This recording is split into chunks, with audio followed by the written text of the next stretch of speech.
Alhamdulillah wassalatu wassalamu ala Rasulillah. Asyhadu an la ilaha illallah wa asyhadu anna Muhammadan abduhu wa rasuluh. Allahumma shalli ala Muhammad wa ala ali Muhammad kama shallaita ala Ibrahim wa ala ali Ibrahim wa barik ala Muhammad wa ala ali Muhammad kama barakta ala Ibrahim wa ala ali Ibrahim fil alamin innaka Hamidum Majid. Allahumma alimna ma yanfa'una wanfa'na bima 'allamtana wazidna ilman yanfa'una. A'udzu billahi minasyaitonir rajim.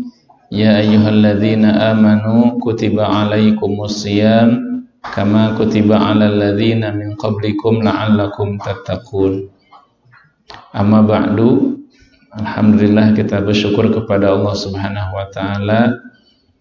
Kita hadir lagi dalam kajian fikih dan khusus membahas persiapan kita menuju Ramadan yang tinggal sebentar lagi. Shalawat serta salam mudah-mudahan terlimpah curah untuk Nabi kita Muhammad sallallahu alaihi wasallam. Allahumma shalli ala Muhammad wa ala ali Muhammad. Malam ini kita akan khusus membahas tentang adab-adab saum agar saum kita menjadi saum yang sempurna, saum yang diterima oleh Allah Subhanahu wa taala, saum yang berpahala karena ada saum yang tidak berpahala, yaitu saumnya orang-orang yang tidak memperhatikan hal-hal yang membatalkan pahala puasa. Materi ini sebenarnya bisa jadi berulang-ulang setiap tahun kita dengar. Bagi yang mengaji yang tidak ngaji mah tidak tahu Jadi meskipun tiap tahun kita ulang tapi kata Allah Subhanahu wa taala wa dzakir fa inna dzikra tanfa'ul mu'minin dan berilah peringatan sesungguhnya peringatan itu bermanfaat bagi orang-orang yang beriman. Diulang lagi supaya kita senantiasa ingat dan siap. Adab-adab saum di sini ada kurang lebih disebutkan dalam kitab fikih sunnah ini ada 7 ada 7 adab-adab saum. Yang pertama, adab saum yang pertama yang disebutkan oleh penulis adalah sahur.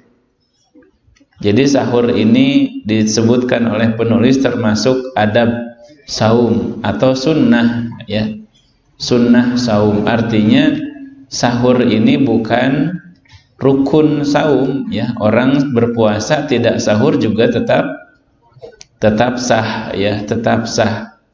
Tidak wajib cuma secara umum, secara logika juga kalau kita sahur maka insya Allah saumnya lebih ringan, lebih mudah dan tidak fisik kita kuat Dalam hadis Nabi SAW menyebutkan tentang keberkahan yang tersimpan dalam sahur. Dalam hadis yang diriwayatkan oleh Imam Bukhari dan Muslim kata Nabi, tasahharu fa inna fis sahuri barakatun. Sahurlah kalian ketika mau berpuasa karena dalam santap sahur itu ada keberkahan. Ada keberkahan waktunya, ada keberkahan makanannya, ada kemudahan bagi yang saum.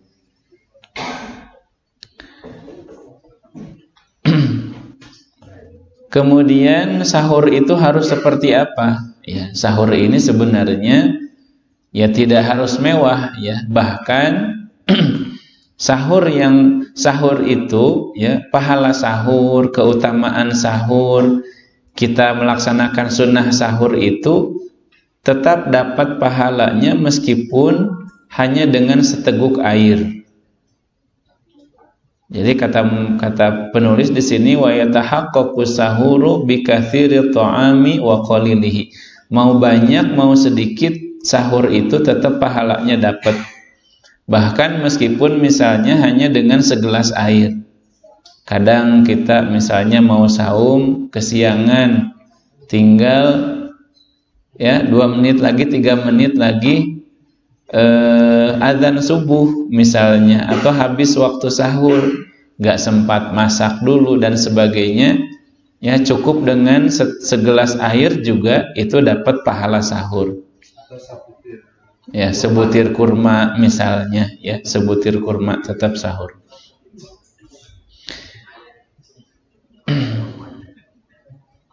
Kata Nabi SAW, ya, as-sahuru barakatun fala tada'uhu. Sahur itu penuh keberkahan, jangan kalian tinggalkan. Walau ayyajra'a ahadukum jur'ata ma'in. Meskipun seseorang hanya meneguk segelas air, ya dapat pahala sahur. Fa inna Allaha wa malaikatahu yusalluna 'alal mutasahhirin. Sesungguhnya Allah itu senantiasa memberikan rahmat, ya, dan maghfirahnya, ya, ridho Allah kepada orang-orang yang sahur. Kapan waktu sahur itu? Ya, biasanya kan kita sahur setengah jam sebelum adzan, ya. Memang demikian, ya, sahur itu sunnahnya diakhirkan. Tetapi waktu sahur itu bisa dilakukan waktu sahuri min muntasafil laili ila tulu'il fajri. Sahur itu bisa dilakukan dari tengah malam. Jadi kalau mau sahur jam 1 boleh, ya. Boleh, bisa disebut sahur. Tapi kalau sahurnya jam 10, jam 11, ya belum tengah malam, tidak disebut sahur. Jadi kata penulis, sahur itu dihitung dari pertengahan malam. Min muntasafil laili ila tulu'il fajri, dari tengah malam sampai mendekati terbitnya fajar. Wal mustahabbu ta'khiruhu, dan sunnahnya sahur itu diakhirkan, ya 30 menit atau 20 menit sebelum azan, ya sebelum azan. Sebelum azan. Nah, kemudian ada satu hadis, ya, menunjukkan bagaimana para sahabat itu sahur. Dan pada zaman sahabat kan belum ada jam, ya, belum ada jam. Bagaimana ngitungnya antara para sahabat sahur kepada sholat subuh? Jadi kata para sahabat, Zaid bin Thabit, ya, seorang sahabat, tasaharna ma'a Rasulillah sallallahu alaihi wasallam thumma qumna ila shalah. Kata Zaid bin Thabit, kami sahur bersama Nabi sallallahu alaihi wasallam, biasa, ya, pada zaman sahabat-sahabat itu sahur bersama Nabi. Kemudian kami sholat subuh. Ditanya, kam kana bainahuma, berapa jarak antara kalian wahai para sahabat sahur dengan sholat subuh? Kata para sahabat, khomsina ayat, 50 ayat. Ya, jadi subhanallah, para sahabat itu ngitung waktunya dengan ayat Quran. Ya, saking mereka itu dekatnya dengan Quran. Jadi ngitung waktu antara mereka selesai sahur sampai mereka adzan subuh sholat, khomsina ayat, 50 ayat. Ya, 50 ayat itu kira-kira berapa menit? Ya, kira-kira 10 menit, ya. 10 menit kira-kira 5 halaman Quran, 5 halaman Quran. Nah, makanya sekarang di kita kan ada waktu sering imsak. Itu sebenarnya secara pelaksanaan sesuai, ya. Jadi sahabat itu selesai sahur sampai kepada adzan subuh itu kurang lebih 10 menit. Cuma bukan berarti waktu itu dilarang makan dan minum, ya. waktu imsak itu boleh kita makan dan minum karena batas akhirnya adalah waktu subuh. Ya, cuma untuk hati-hati ya. Jangan sampai kita makan minum padahal sudah masuk waktu subuh. Makanya sebagian orang menyebut sebaiknya kata imsak itu kurang tepat ya, tapi diganti dengan apa? Tanbih ya, tanbih, peringatan, hati-hati tinggal 10 menit lagi waktu subuh. Sebab kalau disebut imsak itu artinya apa? Imsak itu artinya menahan, seolah-olah udah nggak boleh makan dan minum. Tapi ngasih waktu space ya 10 menit sebelum subuh itu memang demikian para sahabat juga ya. Hati-hati mereka gitu ya, kehati-hatian. Nah, jadi para sahabat ngitungnya khamsina ayat. 50 ayat antara jarak mereka selesai sahur sampai mereka sholat subuh. Kemudian yang kedua sunnah ataupun adab-adab saum itu, kalau tadi ya tentang sahur itu sunnahnya diakhirkan, maka sunnah yang kedua adalah ta'jilul fitr. Ta'jilul fitr, menyegerakan berbuka. Menyegerakan berbuka kalau sudah masuk waktunya. Kalau belum waktunya enggak boleh. Iya. Kalau belum waktunya enggak boleh berbuka. Nah, maksudnya jangan sampai ya menyengaja seseorang mengakhir-akhirkan berbuka, kecuali misalnya sedang puasa Ramadan, tiba-tiba di perjalanan bawa motor, bawa mobil, lupa ya nggak ada minum sama sekali ya di tengah jalan, ya itu mah darurat ya. Tetapi sunnahnya iftar itu disegerakan, begitu adzan maka harus langsung berbuka. Apa yang dimakan atau diminum Rasulullah SAW ketika berbuka, dan bagaimana Rasulullah berbuka? Rasulullah itu berbuka pakai apa? Wa yambaghi ayyakuna al-fitru ala rutobatin witron. Nabi itu kalau berbuka pakai rutob. Rutob itu apa? Kurma yang masih muda, warnanya hijau ya, hijau licin. Ya, rutob. Kalau tidak ada rutob, fa illam takun fa'ala tamarot. Kalau tidak ada rutob, maka pakai tamr. Ya, tamr itu ya kurma yang biasa kita makan yang sudah berwarna coklat gelap, ya itu tamr dalam bahasa Arab. Kalau rutob itu kurma yang masih muda yang berwarna hijau. Fa illam takun hasawatin min ma. Kalau tidak ada rutob, tidak ada kurma, maka Nabi berbuka dengan air putih. Kalau kita berbuka pakai bala-bala boleh nggak? Boleh. Ya boleh, ya boleh. Zaman Nabi juga nggak ada bala-bala ya. Dan di kita kayaknya di setiap masjid pasti itu ada ya di Bandung ini. Kalau nggak bala-bala apa? Gehu ya. Pasti ada. Ya, boleh ya. Tapi sunnahnya demikian, Nabi itu yang dilakukan oleh Nabi rutob. Kalau nggak ada rutob, kurma yang sudah gelap itu kurma tua atau air. Kemudian sunnahnya Nabi SAW ya. Jadi Nabi itu kalau buka puasa ya, Nabi itu kalau buka puasa itu ya kurma aja sama air. Kemudian sholat. Nah, dari hadis ini kata penulis, sunnah kalau buka puasa itu jangan langsung makan. Ya, makan besar. Ya, makan kurma dulu, air, ya buah-buahan sekedarnya. Kecuali kalau makanan itu sudah dihidangkan semuanya. Misalnya sama ibu-ibu sebelum maghrib itu sudah dibagi, takjilnya sudah dibagi, makan besarnya sudah dibagi, maka itu sunnah. Sunnahnya makan aja dulu ya. Ya, jadi kalau sudah dihidangkan, ya sudah dibagi, langsung makan. Ya, tapi di masjid mah tinggal kita atur aja ya. Mau langsung makan atau mau iftar dulu ya, mau iftar dulu. Dan biasanya ya di kebanyakan masjid juga kalau iftar itu ya sekedarnya dulu berbuka, kemudian sholat, kemudian baru makan. Tapi seandainya ya misalnya di rumah ya sunnahnya kalau sudah dihidangkan makanan itu ya nggak apa-apa langsung makan.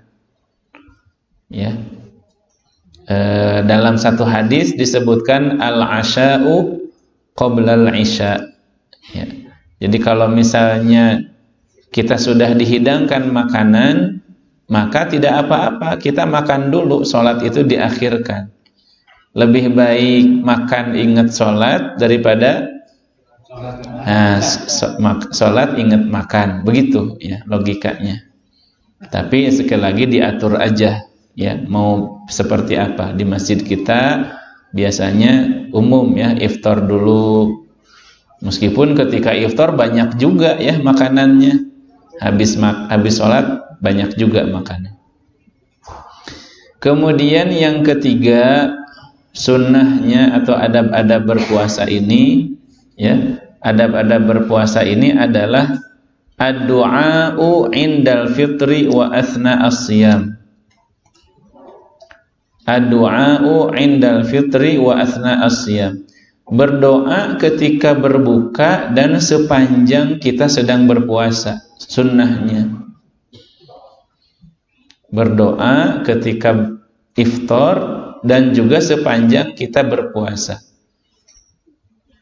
Kalau kita lihat ayat puasa di dalam Al-Quran surat apa? Al-Baqarah dari 183 sampai 187 ya. 183 sampai 187. Itu ayat 186-nya itu ayat tentang doa. Wa idza sa'alaka ibadi anni fa inni qarib ujibu da'wata da'i idza da'an falyastajibu li wal yu'minu bi la'allahum yarshudun. Jadi Allah Subhanahu wa taala menempatkan ayat tentang doa di tengah-tengah ayat tentang saum. Ini menunjukkan bahwa erat kaitannya antara doa dengan saum. Ya. Atau ketika kita saum ya, disunnahkan memperbanyak doa. Sepanjang saum ya, subuh, duha, zuhur, asar, sepanjang kita saum, insyaallah doanya mustajab.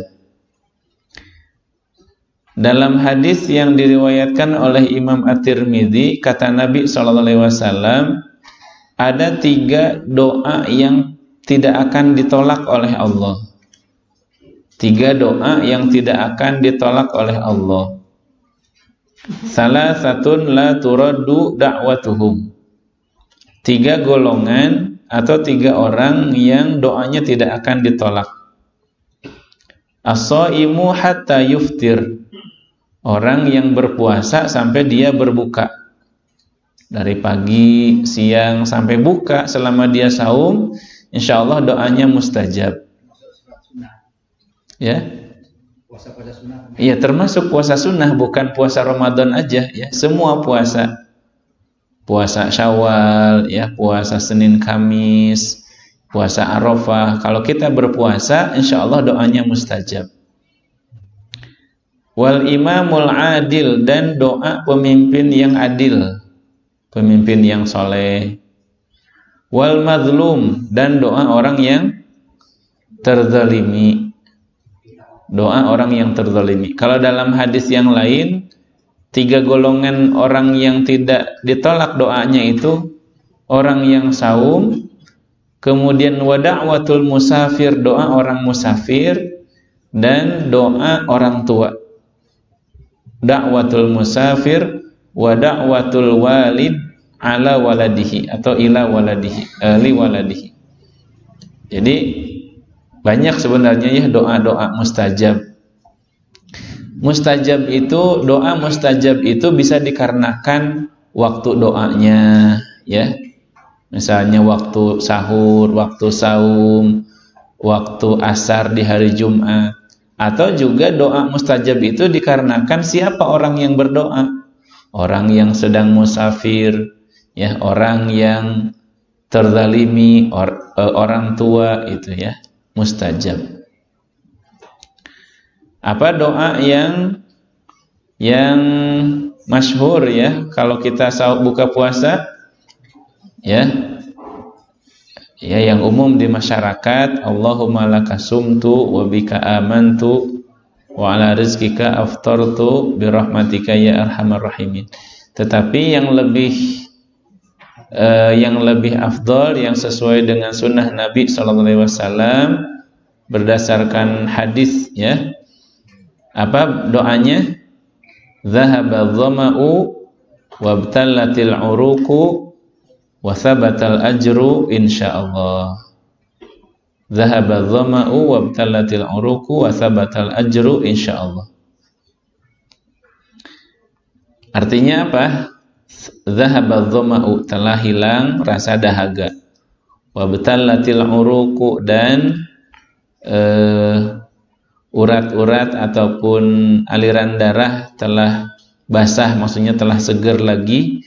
Wa thabatal ajru insyaallah, dan pahala sudah tercatat di sisi Allah Subhanahu wa taala. Itu yang ketiga ya, adab-adab atau sunnah-sunnah ketika kita saum nanti insyaallah. Kemudian adab yang keempat bagi orang yang saum, al-kafu amma yatanafa ma'asiyam, menahan diri dari sesuatu yang bertentangan dengan saum.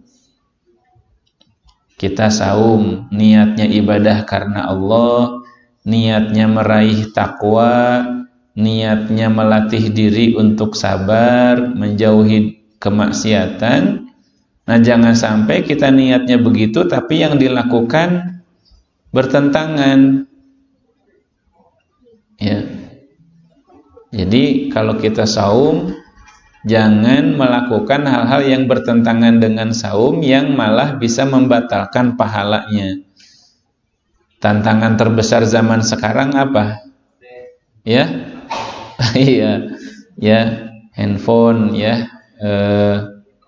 ya, maksudnya hal-hal sekarang itu kan begitu ya, dunia terbagi dua, ada dunia nyata, ada dunia maya, dunia online. Orang bisa jadi badannya duduk di sini, tapi bisa jadi otaknya kemana-mana, kemudian yang dilihat di mana gitu. Tantangan zaman sekarang yang terbesar itu ya. Padahal seharusnya di Ramadan itu ya kita perbanyak baca Qur'annya, perbanyak iktikafnya ya, perbanyak sedekahnya dan sebagainya. Bukan tidak boleh sama sekali, ya kita juga mengakui bahwa melalui media sosial ini ada manfaatnya ya yang banyak, cuma mudaratnya lebih banyak ya. Tinggal pandai-pandai kita saja lah ya. Tinggal pandai-pandai kita menata diri, menahan ya. Handphone itu kan netral sebenarnya. Kayak dulu misalnya tentang boleh enggak kita nonton TV? Boleh, TV makan. Ya kalau zaman dulu TV kan, TV itu benda mati ya, benda mati yang tergantung kita memakainya ya. Dia netral aja. Tergantung bagaimana kita memakai, kita gunakan untuk apa. Hadis yang sangat jelas ya, Nabi SAW mewanti-wanti kita ya agar jangan melakukan hal-hal yang bertentangan dengan saum. Kata Nabi, "Man lam yada' qaula zuri wal amala bihi falaisa lillahi hajatun fi ayyada'a ta'amahu wa syarabahu. Barang siapa sedang saum tapi dia tidak bisa menjaga ucapannya dari dusta, ya, matanya dari khianat, atau perbuatannya dari yang dilarang oleh Allah padahal dia saum, maka kata Allah, Allah tidak butuh dia berlapar-lapar, dia berhaus-haus. Justru Allah itu menyuruh orang beriman berpuasa itu apa? La'allakum tatakun, ya. Kamu disuruh puasa itu supaya bertakwa. Tapi ini malah ketika berpuasa malah melakukan perbuatan-perbuatan yang bertentangan dengan saum. Bahkan bukan saum saja, ya. Termasuk qiyamul lail juga ada hadis lain. Kata Nabi SAW, rubba shaimin laisa lahu min siyamihi ilal ju'. Banyak orang yang saum tapi yang dia dapat dari saum itu cuma haus dan laparnya saja, ya. Lapar dan dahaganya saja, pahalanya enggak dapat. Ya. Banyak orang yang katanya saum tapi kata Allah dia itu saumnya cuma dapat lapar dan dahaga saja, enggak dapat pahala. Nah, kita kan tidak mau seperti itu, ya. Kita ingin saum kita itu menjadi syafaat kita di akhirat. Dan juga kata Nabi, wa rubba qaimin laisa lahu min qiyamihi illa sahar. Banyak juga orang yang qiyamul lail, salat malam, tapi dia tidak dapat apa-apa pahala. Dia cuma dapat begadangnya aja. Bagaimana? Ya wallahu alam, mungkin ya ada orang qiyamul lail tapi mungkin ya niatnya tidak ikhlas misalnya, atau misalnya tata cara salat malamnya tidak betul, ya. Meskipun kalau qiyamul lail biasanya orang ikhlas. Kenapa qiyamul lail ikhlas? Ya karena salat qiyamul lail itu kan sendirian di rumah, ya. Kecuali kalau qiyamul lailnya harus dibuat laporan, ya, pagi-pagi. Ya kalau untuk pendidikan sih boleh-boleh aja, ya. Makanya ada qiyamul lail berjamaah, ya. Nabi juga dengan para sahabat, ya, sering qiyamul lail berjamaah. Kemudian adab saum yang kelima. Adab saum yang kelima, penulis di sini menyebutkan as-siwak, ya, bersiwak, membersihkan mulut dan gigi. Wa yustahabbu lis-shaimi ay yatasawwaka athna as-siyam, wala farqa baina awwalin nahari wa akhirih. Disunahkan bagi orang yang saum itu untuk bersiwak, membersihkan mulut, gigi, dan tidak ada beda antara bersiwak atau gosok gigi di pagi hari dengan sore hari. Ya, kan ada para ulama berbeda pendapat, ya. Ada yang mengatakan siwak itu atau menggosok gigi itu kalau pagi-pagi boleh bagi orang yang saum, ya. Tapi kalau ba'da zuhur, asar, makruh. Nah, sebagian ada yang mengatakan demikian. Tapi menurut Imam Syafi'i sama aja, ya, sama aja. Bahwa membersihkan gigi ataupun bersiwak itu mau pagi mau sore mustahab, ya. Ya mustahab. paling di dalam berpuasa itu yang disebutkan oleh Nabi ketika berpuasa, ketika berwudu, ya, memasukkan air ke dalam hidung itu tidak boleh terlalu dalam, takut masuk gitu. Kan kalau wudu biasa, ya, hendaklah kita itu memasukkan air ke hidung itu sampai dalam gitu, ya, sampai kerasa. Ya, mungkin ini juga rahasia membersihkan, ya, dari mungkin virus atau kuman yang masuk ya. Jadi siwak itu sunnah. Meskipun kata Nabi SAW, orang yang berpuasa itu apabila mulutnya misalnya berbau ya, wa khalufu famis shaimi atyabu indallahi min rihil miski. Bau mulut orang yang berpuasa itu seandainya seseorang berpuasa kemudian bau mulutnya berubah menjadi tidak sedap ya, di sisi Allah itu lebih baik, lebih wangi daripada minyak kasturi. Ya, cuma tetap saja ya disunahkan untuk bersiwak. Ya, bersiwak. Ya, cuma siwaknya ya maksudnya hati-hati saja biar tidak tertelan, ya, tidak tertelan. Kemudian yang keenam, adab-adab ataupun sunnah-sunnah seseorang ketika berpuasa dan secara umum di bulan Ramadan, al-judu wa mudarasatul Quran. Bersikap dermawan, ya dermawan di sini maksudnya banyak bersedekah ya. Al-jud itu banyak bersedekah, banyak memberi, banyak berbagi di bulan Ramadan.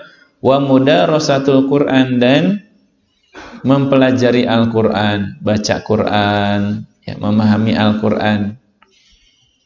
Nabi SAW di bulan Ramadan itu kedermawanannya seperti angin yang berhembus, karihil mursalah. Maksudnya apa? Jadi Nabi itu sedekahnya sangat cepat, ya, sangat cepat, ya, sangat cepat, seperti angin yang berhembus dan semuanya dapat gitu ya, kebaikan Nabi dapat. Ya, makanya ya mudah-mudahan lah ya kita mulai dari diri kita ya. Mungkin di bulan Ramadan masjid kita juga belum selesai ya. Bisa kita sisihkan. Wa mudarasatul Quran, dan mempelajari Al-Quran. Nabi itu di bulan Ramadan tadarusnya bersama siapa? Bersama Jibril alaihissalam. Ya, Nabi itu tadarus Nabi bersama Jibril. Jibril setiap malam Ramadan datang kepada Nabi tadarus. Ya, tadarusnya bukan tadarus kita giliran-giliran baca sehalaman, bukan. Aslinya tadarus itu saling mengkaji. Jadi Nabi misalnya baca satu ayat, maknanya demikian, dibetulkan oleh Jibril, dikoreksi oleh Jibril. Ya, karena guru Nabi itu adalah Jibril alaihissalam. Itu tadarus yang asli. Tadarus itu saling mengkaji, bukan saling menyimak bacaan, bukan. Tadarus itu aslinya saling mengkaji. Satu orang misalnya baca satu ayat, dia jelaskan, yang lain misalnya mengomentari ataupun menambahkan, ya. Cuma kan untuk bisa seperti itu nggak semua orang bisa. Jadinya tadarus kita sekarang secara umum gantian baca ya, giliran baca. Kalaupun membetulkan, mungkin betulkan bacaannya, tajwidnya itu saja. Itu juga sudah bagus. Dan yang terakhir, yang ketujuh, adab ataupun sunnah-sunnah di bulan Ramadan itu sebagaimana contoh Nabi SAW, bermujahadah, bekerja keras, bersungguh-sungguh lagi ibadahnya di 10 hari terakhir Ramadan, terutama di malam hari, yaitu dengan adanya i'tikaf, ya, i'tikaf. Dan juga dalam i'tikaf itu ada Lailatul Qadri khairum min alfi syahr, adanya malam Lailatul Qadar. Ya, Nabi SAW apabila masuk 10 malam terakhir Ramadan, Nabi akan menghidupkan malamnya, mengajak keluarganya beriktikaf, ya, dan Nabi bermujahadah. Ya, insyaallah di masjid kita juga ada iktikaf. Mudah-mudahan kita bisa sama-sama berqiyamul lail, memakmurkan masjid, dan mudah-mudahan kita mendapatkan kemuliaan Lailatul Qadar di tahun ini. Demikian ya, sebagai tadzkirah, pengulangan, reminder, mengingat lagi sunnah-sunnah kita di bulan Ramadan. Ya, mudah-mudahan semakin siap kita memasuki bulan Ramadan. Billahi taufiq wal hidayah. Assalamualaikum warahmatullahi wabarakatuh.